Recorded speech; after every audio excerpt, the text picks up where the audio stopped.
اهلا بيكم في قناه دوس ودوق. النهارده هنجرب 4 بيتزات جداد لبابا جونز، ومعانا اول نوع بيتزا مكسيكي ناتشوز، وتاني نوع بيتزا تاندري هندي، وتالت نوع بيتزا اسباني رانش، ورابع نوع وهو الاخير بيتزا مصري.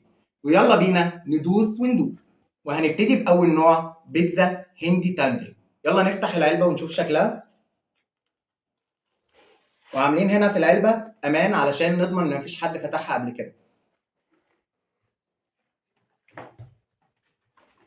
ودي شكل البيتزا زي ما انتم شايفين. تعالوا نشوف مع بعض المكونات اللي قدامنا. انا شايف فلفل اخضر، طماطم، فراخ تندري، وجبنه موتزاريلا. يلا ندوق ونشوف هتستاهل ولا لا.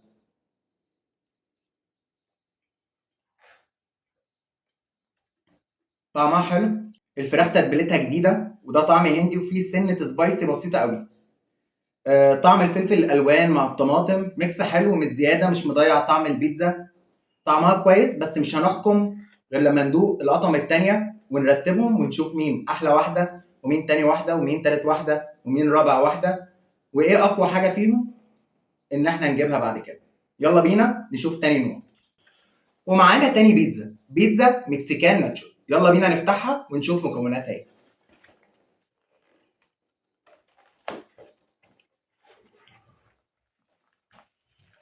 زي ما انتم شايفين قطع الناتشوز باينة قوي، ومكتوب في المكونات على الموقع، هي مش باينه قوي لكن هتبان معانا في الطعم. مكتوب في المكونات ان في سجق، وفي صوص باربيكيو مكان الصلصه في البيتزا وكده، وقطع الناتشوز، ومكتوب ان في فلفل الوان وطماطم. يلا بينا ندوق ونشوف هل المكونات دي فعلا باينه وحلوه ولا لا.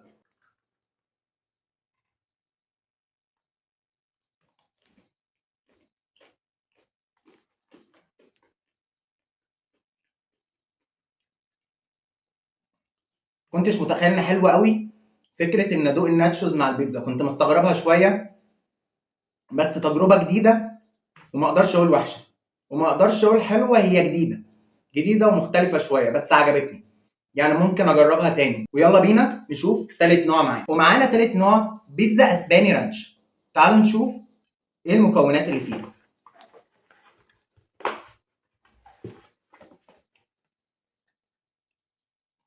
زي ما انتم شايفين صوص الرانش باين قوي. المكونات اللي موجوده على الموقع بيقول لك ان موجود عليها صوص رانش، عليها فراخ وسجق فراخ، وطبعا الجبنه وصوص الايه البيتزا العادي. يلا بينا ندوقها ونشوف المكونات دي باينه فيها ولا لا.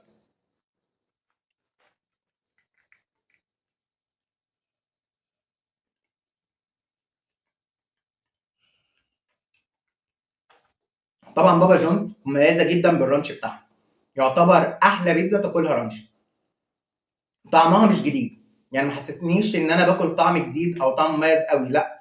زي الحاجات الرانش العاديه اللي بابا جونز عملتها قبل كده، ما حسيتش بطعم جامد قوي او اختلاف جامد قوي.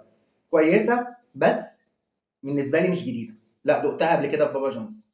يلا بينا نشوف اخر حاجه معانا. ومعانا اخر بيتزا وهي البيتزا المصري. تعالوا نشوف مكوناتها ايه. زيتون اسمر، سجق، الجبنه الموتزاريلا، وبيقولوا ان عليها صوص البيتزا العادي. يلا نشوف هل واخده الطابع المصري وحرشه كده وكويسه، ولا نفس البيتزات اللي فاتت. يعني بابا جونز معروف ان هي ماركه عالميه مش حاجه مصريه، فلما تعمل تاتش مصري هل هنحسه حرش بالطعم المصري اللي بنحبه، ولا ما قدروش يعملوا الحاجه دي ويحسسونا بالطعم ده.